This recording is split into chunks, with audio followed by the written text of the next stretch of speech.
बहू अभी तक उठी नहीं है लगता है। जब उठेगी तब बताऊंगी उसे। कल ही कहा था कि जल्दी उठकर मंदिर साफ कर देना, लेकिन अभी तक सो रही है। शांति उठकर नहा धोकर पूजा करने मंदिर जा रही थी। तब वो देखती है कि पहले से प्रीति उठ गई थी और उसने मंदिर साफ करके पूजा भी कर ली थी। ये देखकर शांति हैरान थी। अरे बहू, तूने इतनी जल्दी उठकर सुबह पूजा भी कर ली? हाँ मम्मी जी, मेरी तो शुरू से ही आदत है, सुबह जल्दी उठकर सबसे पहले पूजा पाठ करनी है, उसके बाद ही कोई दूसरा काम होना चाहिए। फिर तो अच्छी बात है। ठीक है, अब मैं सबके लिए नाश्ता बना देती हूँ। प्रीति नाश्ता बनाने वहां से चली जाती है। शांति हैरानी से देखती है। कोई बहू परफेक्ट नहीं हो सकती। उसके बाद शांति पूजा कर लेती है और वो डाइनिंग टेबल पर नाश्ता करने बैठ जाती है। तभी आवाज लगाकर प्रीति को कहती है, अरे बहू, अब जल्दी से खाना ले भी आ, कब तक इस तरह खाने का इंतजार करना होगा। शांति डाइनिंग टेबल से प्रीति को खाने के लिए आवाज लगाती है। इन बहुओं को भी ना कोई काम टाइम से नहीं करना होता। अरे थोड़ी शांति भी रखो भाग्यवान, खाना बस आ रहा होगा, तुम्हारी कोई रेल नहीं निकली जा रही है। अरे फिर भी इतनी देर नहीं होनी चाहिए ना। तो मैं डाइनिंग टेबल पर आकर बैठे हुए 1 मिनट भी नहीं हुआ अभी। लीजिए, खाना आ गया है। प्रीति खाना लेकर आती है और सब कुछ सर्व करती है। तब घर के बाकी सदस्य भी खाना खाने आ जाते हैं। खुशबू तो बहुत अच्छी आ रही है, लगता है खाना बहुत ही टेस्टी बना होगा। हाँ, भाभी के हाथ में तो जादू है। वो तो खाना खाकर ही पता चलेगा। सब खाना खाना शुरू करते हैं। खाना वाकई बहुत स्वादिष्ट बना था। खाना खाकर शांति मन में सोचती है, खाना तो सच में बहुत स्वादिष्ट बना है, अब तो मैं ऐसे कुछ कह भी नहीं सकती। खाना तो बहुत लाजवाब बना है। हाँ बिल्कुल। उसके बाद सभी नाश्ता करके अपने अपने काम पर चले जाते हैं। अगले दिन सुबह, बेटा तुम जल्दी से घर की साफ सफाई कर लो और उसके बाद कुछ कपड़े, लेकिन उन्हें हाथ से ही धोना है, उन्हें धोकर सुखा देना, मुझे शाम को ही कपड़े चाहिए। जी ठीक है मम्मी जी। लेकिन याद रहे, सारा काम 3-4 घंटे में ही हो जाना चाहिए, उसके बाद हमें बाजार भी जाना है, देरी नहीं होनी चाहिए। जी मम्मी जी, आप चिंता मत कीजिए, सारा काम टाइम पर हो जाएगा। इतना कहकर शांति आराम से बैठकर टीवी देखने लगती है। ऐसे कैसे टाइम पर हो जाएगा, अभी तो किचन भी साफ करना है, उसके बाद घर की साफ सफाई करने में भी टाइम लगेगा, उसके बाद कपड़े भी धोना है, मजा आएगा अब तो। वहीं दूसरी तरफ प्रीति सबसे पहले रसोई साफ करती है, उसके बाद घर का सारा काम करती है। घर को एकदम चमका दूंगी, वैसे भी घर चमकता हुआ ही अच्छा लगता है। प्रीति घर को साफ करती है और उसके बाद वहीं दूसरी तरफ वो जब कपड़े धो रही थी तो देखती है कपड़ों पर कुछ पीले दाग लगे हुए थे। इन पर तो कुछ पीले दाग लगे हैं, ऐसे सिर्फ साबुन से धोने से नहीं जाएंगे। तब प्रीति अपना घरेलू नुस्खा अपनाती है और थोड़ा सा बेकिंग सोडा उसमें नींबू डालकर साबुन के साथ कपड़ों पर अच्छे से लगाकर कपड़े धोती है। कपड़े धोकर वो छत पर सुखाने गई, तब शांति गुस्से में उसे आवाज लगाती है, अरे प्रीति बहू कहाँ चली गई, जरा इधर आ जल्दी। शांति की आवाज लगाने पर प्रीति जीने से उतरकर नीचे आती है। क्या हुआ मम्मी जी? तूने अब तक काम खत्म नहीं किया, मैंने तुझे कहा था कि शाम से पहले काम खत्म कर लियो, लेकिन नहीं। शांति प्रीति को डांटने के लिए आगे बोल ही रही थी कि प्रीति उसकी बात को बीच में काटते हुए कहती है, रुकिए मम्मी जी, घर का काम तो सारा खत्म हो गया है, मैं तो बल्कि छत की साफ सफाई कर रही थी, मैंने छत को भी अच्छे से धोकर चमका दिया है, उस पर थोड़ी धूल मिट्टी जमा थी ना। ये सुनकर शांति के तो होश ही उड़ जाते हैं। क्या कहा? इसका मतलब तूने घर का सारा काम खत्म कर दिया? जी मम्मी जी, सारा काम खत्म हो गया, चलिए अब हम बाजार चलते हैं। कोई बात नहीं, कपड़ों का दाग तो हटानी होगा, उसके लिए तो बाद में डांट ही सकती हूँ। आखिर शांति के मन में चल क्या रहा था? फिलहाल शांति और प्रीति बाजार जाती है और घर का कुछ जरूरी सामान खरीद कर वापस लाती हैं। शाम को शांति टीवी में सीरियल देख रही थी जहाँ पर सास बहू की लड़ाई हो रही थी। अरे आखिर तुझे तेरी माँ ने क्या सिखा कर भेजा है? इतनी बड़ी ऊँट हो गई है लेकिन तुझे अभी तक कोई काम नहीं आता। मम्मी जी, आपको मेरी मम्मी के ऊपर जाने की जरूरत नहीं है। अरे तो और किसी कहूँ भला, तुझे तो एक काम भी ठीक से नहीं आता, सारे काम गलत करती है और कितना सारा नुकसान भी करती है। इतनी बड़ी हो गई है लेकिन कुछ करना तक नहीं आता। याद रखना, अब की बार गलती हुई ना तो मुझसे बुरा कोई नहीं होगा। टीवी में ऐसा देखकर अब शांति के अंदर और जोश आ जाता है और वो खुद से कहती है, देखो तो जरा, हर जगह सास का दबदबा होता है और मुझे देखो, मैं अपनी बहू को कुछ कह ही नहीं पा रही हूँ। इसने भी अपनी बहू को कितने रौब से डांटा। मैं अभी जाती हूँ और अपनी बहू को फटकार लगा कर आती हूँ। अगर वो भी अभी टीवी देख रही होगी तो कपड़ों की और इसकी डांट मिलाकर 2 गुना और मजा आ जाएगा। हाय हाय हाय। शांति अपनी सास होने का रौब दिखाना चाहती थी। अब शांति इस फिरात में प्रीति के कमरे में जाती है। उसे लगा था प्रीति तो टीवी देख रही होगी, लेकिन प्रीति तो आराम से कपड़ों को आयरन कर रही थी। शांति को वहां देखकर, अरे मम्मी जी, आप कहिए क्या बात है? कुछ नहीं बेटा, बस मैं अपनी साड़ी देखने के लिए आई थी। मेरी साड़ी पर दाग। शांति आगे कुछ बोलती उससे पहले प्रीति शांति की साड़ी उसे दिखाते हुए कहती है, देखिए मम्मी जी, आपकी साड़ी एकदम नई जैसी हो गई है। मैंने इसके ऊपर जो पीला दाग लगा हुआ था ना, उसे एकदम साफ कर दिया। ये देखकर शांति के होश उड़ जाते हैं। आखिर एक और मौका अपनी बहू को डांटने का उसके हाथ से फिसलता हुआ नजर आ रहा था। क्या कहा? ये दाग मिट गया, लेकिन कैसे? मम्मी जी, मुझे हर चीज की नॉलेज है। मेरी मम्मी ने ये ट्रिक मुझे बताई थी। मैंने बेकिंग सोडा और नींबू की मदद से इस जिद्दी दाग को 1 मिनट में हटा दिया। मैं जो काम नहीं कर सकी, इसने तो वो काम भी कर दिखाया। यह तो कुछ ज्यादा ही होशियार बहू निकली। इतना सोचकर शांति वहां से चली जाती है और अगले दिन सुबह नाश्ता करने के बाद वो अपनी पड़ोसन से मिलने जाती है। अरे शांति बहन, आओ आओ, तुमने तो हमें बहुत दिनों बाद दर्शन दिए। आखिर कहाँ गायब रहती हो?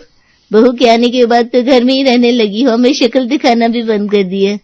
अरे ऐसा कुछ नहीं, अब बहू का आए कितने दिन हुआ है, थोड़ा बहुत काम भी हो जाता है, मेहमान भी आ रहे थे, बस इसलिए टाइम नहीं मिला। तुम बताओ और क्या चल रहा है? बस यहाँ भी बढ़िया चल रहा है। तुम रुको, मैं भी तुम्हारे लिए चाय बनवाती हूँ। शीला अपनी बहू को आवाज लगाती है। अरे बहू, जरा इधर आना तो। अंदर से शीला की बहू नेहा आती है। जी कहिए मम्मी जी। अरे क्या कहिए, शांति आई है। तुम्हें ध्यान नहीं रहता घर में कोई मेहमान आया हो तो उसे चाय पानी दिया जाता है? कुछ तो सिखाया होगा तेरी माँ ने। माफ करना मम्मी जी, मैं जरा छत पर कपड़े धो रही थी, इसलिए मुझे पता नहीं चला। अरे देखो जरा इन्हें, अब तक इनका काम भी खत्म नहीं हुआ, पता नहीं कितने धीरे धीरे काम करती है। मम्मी जी, मैं पहले नाश्ता बनाकर ले आती हूँ। नेहा वहां से चली जाती है और जब शांति शीला को अपनी बहू को इस तरह डांटते हुए देखती है तो मन में सोचती है, इसका सही है। देखो तो जरा कैसे एकदम सास होने का रोल कितने अच्छे से निभा रही है। बहू के ऊपर पूरा कंट्रोल है। और मुझे देखो, आज तक अपनी बहू को एक डायलॉग नहीं मार सकी। कुछ तो सिखाया होगा तेरी माँ ने, तब बोलूंगी मैं। कैसे सास बनेगी रे तू शांति। उसके बाद दोनों बातचीत करती हैं और नेहा वहां पर चाय नाश्ता बनाकर लाती है। नेहा ने चाय के साथ पकोड़े बनाए थे और जब शीला पकोड़े खाती है तो उसमें नमक थोड़ा ज्यादा था, जिसकी वजह से वो नेहा को दोबारा डांटती है। काम पर बिल्कुल ध्यान नहीं रहता, पकोड़े में कितना नमक है? माफ करना मम्मी जी। ऐसा नजारा देखकर शांति के मन में और इच्छा हो जाती है कि वो भी अपनी बहू के सामने एक सास होने का रूप दिखा सके। उसके बाद शांति घर आती है। रात को जब प्रीति 8 बजे तक घर वापस नहीं आती तो शांति बड़ी खुशी से उसके आने का इंतजार कर रही थी। आज मिला ना अच्छा मौका। आखिर कब तक बचकर जाती मेरे हाथ से? 8 बजने वाले हैं और अब तक घर वापस नहीं आई। मैं भी आ गई हूँ, खाने का टाइम हो रहा है, लेकिन बहू का कुछ अता पता ही नहीं। आज बोलूंगी, यही सिखाया है तेरी माँ ने, ऐसे इस समय बाहर घूमता है क्या? शांति बड़ी खुशी से इंतजार कर रही थी, लेकिन जब प्रीति घर वापस आती है तो शांति ने अपने गुस्से वाला मोड ऑन किया ही था कि बहू, ये कोई बाहर जाकर घूमने का टाइम है? खाना कब बनेगा? रुकिए मम्मी जी। तभी प्रीति शांति की बात को काटकर कहती है, मम्मी जी मैं तो बाहर दुकान पर दही लेने गई थी। इनका फोन आया था कि इनका आज बूंदी का रायता खाने का बड़ा मन कर रहा था। घर में दही खत्म हो गई थी तो बस वही लेने गई थी और खाना तो मैंने तैयार कर दिया है। आप कहे तो आपके लिए खाना लगा दूं? दिल के अरमां में शांति की सारी अरमान टूट गए। टूटे मन से कहती है, नहीं, मैं बाद में सबके साथ खा लूंगी। प्रीति वहां से चली जाती है। समझ में नहीं आ रहा अपना फेवरेट डायलॉग मैं कब बोलूंगी। मेरे दिल के सारे अरमां आंसुओं में बह गए, लेकिन मैं इसे हार नहीं मान सकती। अगर बहुत सारे आसान काम कर रही है तो मैं इससे मुश्किल काम दूंगी। एक दिन यश अपनी फाइल ढूंढ रहा था। भाभी, मुझे वो मेरी ब्लू वाली फाइल नहीं मिल रही है। अच्छा रुको, मैं भी लेकर आती हूँ। प्रीति फाइल ढूंढ रही थी और शांति खुश होते हुए मन में सोच रही थी, मिलेगी कैसे, मैंने जो छुपा कर रखी है। लेकिन फिर भी प्रीति तो फाइल ढूंढ लेती है। थैंक यू सो मच भाभी, आप बेस्ट हो। फाइल लेकर यश वहां से चला जाता है और शांति का मुंह उतर जाता है। फाइल कैसे मिल गई? वो तो मैंने तिजोरी में रखी थी। लगता है मैंने गलत फाइल छुपा दी।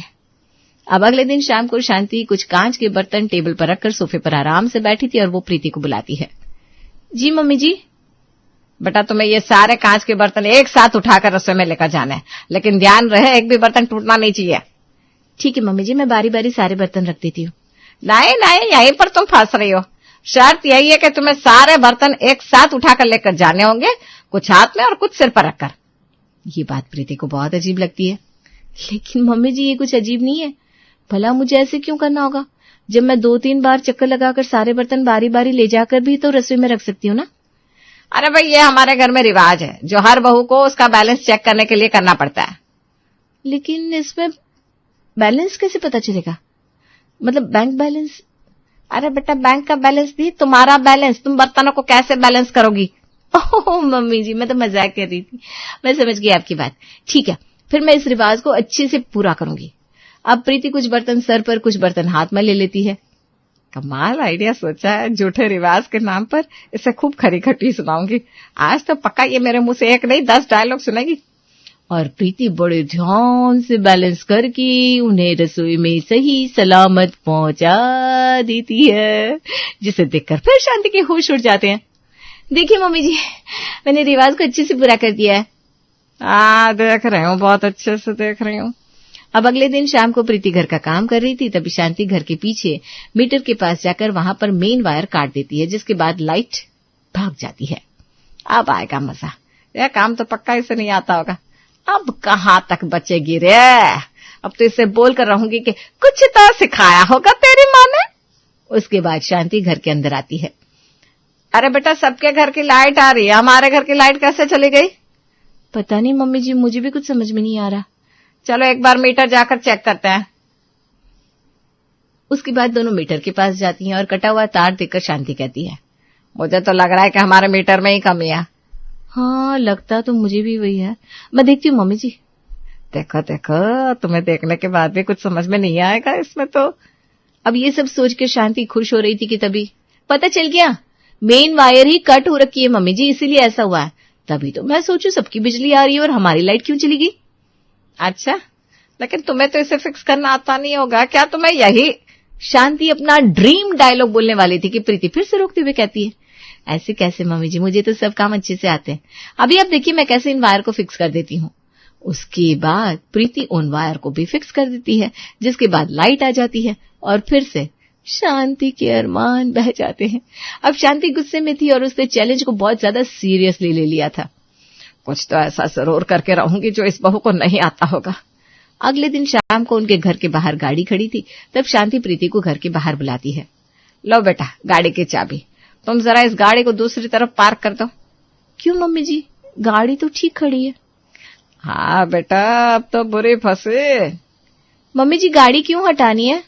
नहीं बेटा, गाड़ी को हटाना पड़ेगा क्योंकि ये बिल्कुल बीचों बीच है, इसे बस थोड़ा सा हटाकर पीछे करना है। लेकिन मम्मी जी।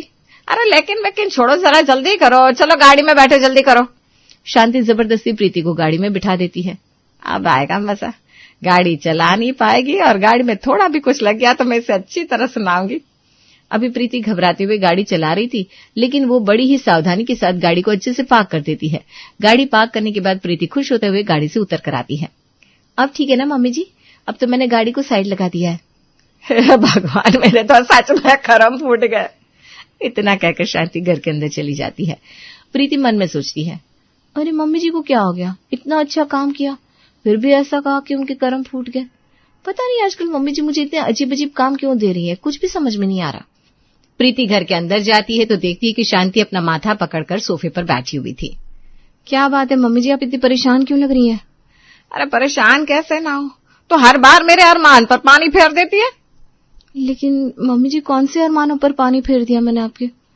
तूने मुझे सास बनने का मौका ही नहीं दिया। मेरी तो नाक कट गई सास समाज में। सारे काम इतने परफेक्ट तरीके से कर लेती है, ना मुझे तुझे डांटने का मौका मिलता है, ना ही किसी सास की तरह कोई डायलॉग मारने का मौका मिला। हर कोई अपनी बहू के सामने इतने रौब से रहती है और मुझे देखो यहाँ पर। ओह अच्छा, तो ऐसी बात थी। अगर ऐसी बात थी मम्मी जी, आप मुझे पहले ही बता देती, मैं आपके सामने थोड़ा सा नाटक कर लेती। नाटक तो नाटक होता है बेटा, असली चीज में जो मजा है वो नाटक में थोड़ी ना आएगा। ये बात भी है मम्मी जी। तो उसके लिए ना मेरे पास एक आइडिया है। कैसा आइडिया? हम ना देवर जी की शादी करवा देते हैं, घर में छोटी बहू आएगी तो आप उसे ऐसे जरूर बोल पाएंगी, वो तो जरूर कोई ना कोई कमी निकाल ही देगी, फिर हम दोनों मिलकर उसके साथ ये गेम खेलेंगे। क्या? हाँ मम्मी जी, दरअसल मुझे भी ना ये गेम खेलना है। अब मैं भी तो जिठानी हूँ ना, मैं भी जरा देवरानी के आने के बाद अपनी जिठानी होने का रौब दिखाऊंगी। हाँ, आइडिया तो अच्छा है, लेकिन एक शर्त है बहू, पहला आरोप तो मेरा ही रहेगा, आखिर मैं सास हूं, मेरे भी कुछ सपने हैं। ठीक है मम्मी जी, डन। अब कुछ समय बाद शांति के छोटे बेटे की शादी हो जाती है। घर में एंट्री होती है देवरानी की। पहले ही दिन देवरानी से एक छोटी गलती हो जाती है। गलती से उससे खाना परोसते हुए खाना गिर जाता है। तब शांति और प्रीति दोनों सास बहू एक दूसरे को देखकर मुस्कुराती हैं। अरे छोटी बहू, तुम्हारा ध्यान कहाँ है? क्या तुम्हें ठीक से काम करना नहीं आता? कुछ तो सिखाया होगा तुम्हारी माँ ने कि कैसे काम किया जाता है। हाँ, ऐसी गलती थोड़ी ना होनी चाहिए, कुछ तो सीखा होगा तुमने। जी गलती से हो गया, अभी साफ कर देती हूँ।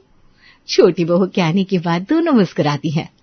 हाँ, आखिरकार अब जाकर मेरे कलेजे को ठंडक पड़ी।